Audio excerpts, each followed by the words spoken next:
Hey guys, Brent Hull Build Show. Why you're getting your windows wrong. Come join me today in the Build Show.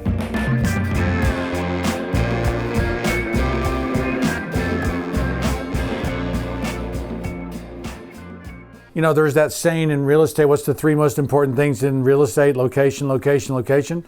What's the three most important things as far as getting your house right? Windows, windows, windows. So they're really important. Let me just take a bunch of historic pictures of houses and realize how important windows are just based on these houses.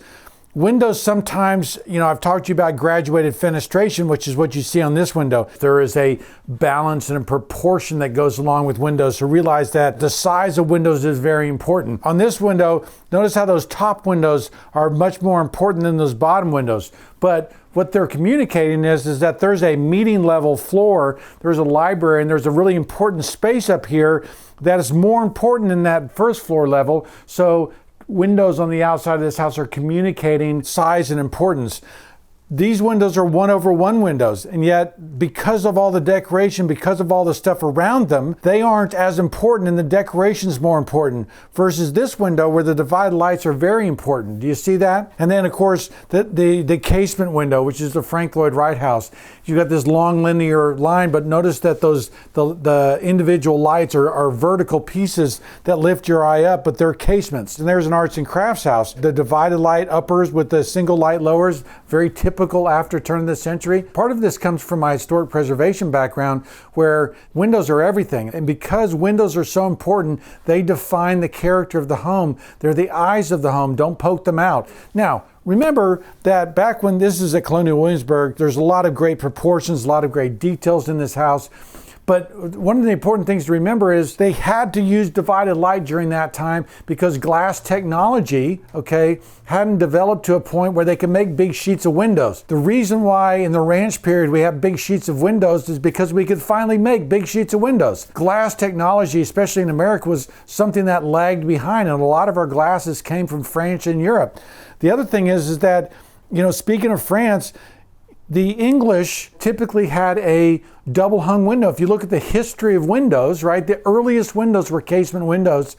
But because of Inigo Jones and because of Christopher Wren, they started experimenting with double hung windows at Hampton Palace Court. The double hung window becomes something that's more English and American, and the French were much more casements, And it's not until about the 1920s that you begin to see casement windows become important again as they're starting to build the French and English cottages that were so popular around the turn of the century, and as the arts and crafts movement, what you see here, began experimenting with the casement style windows. So as you put together what's appropriate for my house, or how do I choose the right windows, or what's going on, that there's a ton of history, there's a ton of tradition that you're going to have to deal with.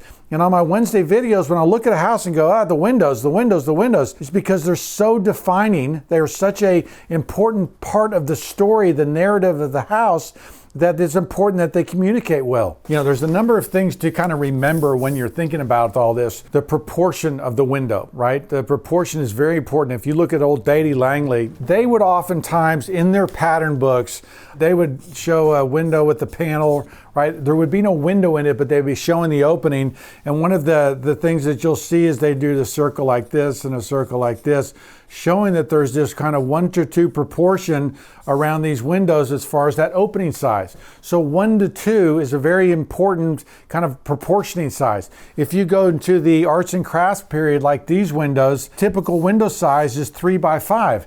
Now, if you know that 3x5, that's the golden ratio number. It's the part of the Fibonacci sequence. And so we got a 1-to-2, a 3-to-5. And if you go to the Victorian period, right, it's kind of 1-to-3, right? Because you end up with these very tall windows that are 2 foot wide by 6 foot tall. And so you have this 1-to-3 relationship in there. What you're seeing is the math and why it's so important on the exterior of a building, that as far as how it makes a building feel and how it looks, is that the composition, of this building, if we look at this thing, there's a square, okay, right there, okay? That means there's a circle in here. That means that if I start doing these kind of lines across there, I'm going to end up with, points that are going to be tie the building together. So these proportions all of a sudden get tied together to these different relationships, and you realize that windows are part of the composition of the exterior of the building and are part of what make it beautiful. Because there's a lot of times you'll stand in front of an historic building and go, I don't know why I like it, but I like it. It's because there's these regulating lines that are tying this building together, and windows are a really, really important part of that. You could also do the regulating line exercise on this house and start realizing how all of these parts and pieces fit together. Proportion is one thing, right? The proportion of these windows is a big part of their makeup, and their success is kind of how they're put together. So we'll put proportion there. The other thing that's a part of that is divided lights. Divided lights are really important because they are, again, a proportioning tool that helps figure it out. I just did a Wednesday video on a house that had a double hung window that was a square, okay? And what I drew next to it was a 3x5 window, okay, that had divided lights. And it totally transformed the feel and the energy of the end of the house, because this gave it a traditional look and this gave it a modern look. Now, why is that? Okay, well, if you study, historic windows, typically this window pane right here is a rectangle oriented up and down, north and south, okay? And look what's going on. This thing is basically a rectangle laying sideways, okay? And so that's going to give you this kind of long, linear, spreading out thing, which is a more modern. Think about classical buildings are tall, modern buildings are long and linear, okay? So this is a modern window and this is the traditional window. So these divided lights are very important. Imagine this building right here with just blank pieces of glass in there, okay? It would look like you poked the eyes out of the house. It would look like someone had forgotten it and hadn't finished. Now, it's interesting because in this period of time, they couldn't make big sheets of glass even that big, okay? And so they didn't make those things, but they made sure that when they made their windows this way, that there was a proportion and an organization of the individual pane to the whole, okay, that makes it pleasing and makes it lovely. The other thing that divided lights do is they help me, right, figure out when something was built. So if I walk up to a house and I see these windows, okay, and anytime I see a divided light window over a single light, like they've done here, I know that I'm dealing with something that is post-1880s, 1890s. Now, in the Victorian era, it was called a Queen Anne sash, and you might see a sash that has all this stuff going on top of it. You might have stuff going around the outside. This might be etched glass over a single pane, okay? It's called a Queen Anne sash. By the time you get to the arts and crafts period, you might see just two lights like this. This is a typical arts and crafts window. And by the time you get to the 1920s, it turned into that, and you ended up with a period revival, colonial revival window. So both of these things, here again, the divided lights are communicating age, they're communicating when it was built. This is classic Victorian because there's so much stuff going on. So realize too that during this period of time, and I remember learning this North Bennett Street, individual windows that are separated like this is pretty much common in the Georgian, Federal, and Greek Revival era.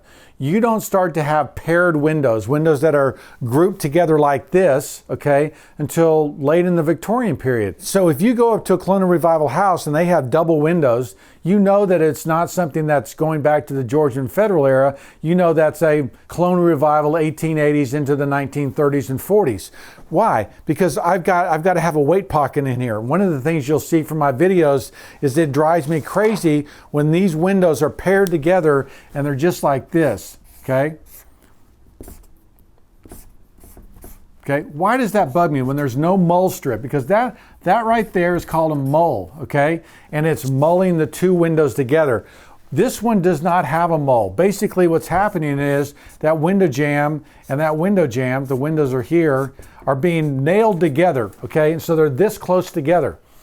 that bothers me because this conveys the fact that the way those windows were made historically, they had weight pockets in there. And what that strip of wood is doing is it's hiding the weight pockets and it's giving room. It also creates a proportion between these. So most new houses that I see that are a clear giveaway that it was a new house is these windows that are paired back to back on their jambs. It just never was done that way. There are things that we can practice as we fix our houses up and build new houses and build new traditional houses, new old houses like we'd like to build, that we can practice a few of these things and then be really great design clues to take it back to a different time and a different age. Here's how to apply it today, right? If I'm building a new house and I see these houses all the time and they've got, pediments, and then I'll see windows this big, right? Pretty common in those houses, right? And so basically they are these large divided light windows, okay, that kind of make up the front of the house. Maybe there's a gable that they're all looking back to, and the front door is right here, okay? The problem with these is that when I go in and look at them, all of a sudden I figure out that this is the garage, and this is the laundry room, right? And this is the living room. And all three of those windows are the exact same size. All three of those windows, you don't know which one's which, where the hierarchy is, what's going on. And if remember a building like this, there are communication tools that we can do on the outside of our building that make us feel better when we're inside those spaces, that start to combine the inside and the out. And we aren't going to play a curb appeal game, right, where we're trying to make a big show from the front of the street, but really I'm trying to show off my garage and my house really isn't as big as I want. And so a lot of these houses I'm fixing by telling a different story. Look, if this is a laundry room, I want small windows in here. And if this is a garage, I want really small windows here. But this is important, so let's elevate this and let's elevate that door. And all of a sudden we start fixing the facades of our houses just with playing with window sizes. Also on, just some quick things to practice, right? If I'm doing a colonial revival house, all of my windows are not the same size. I've got graduated fenestration where I got, one size window here and a different size window here. I'm not drawing very well, right? I'm not pairing these windows together. I'm using divided lights. If I want to convey the sense of this type of colonial revival, a true timeless house, right? Then I've got to practice a lot of these details, the brick, but especially the windows that are divided light, that have this graduated fenestration where it changes, that have clear hierarchy of where the front door is, and there's this centering and stuff that's going on.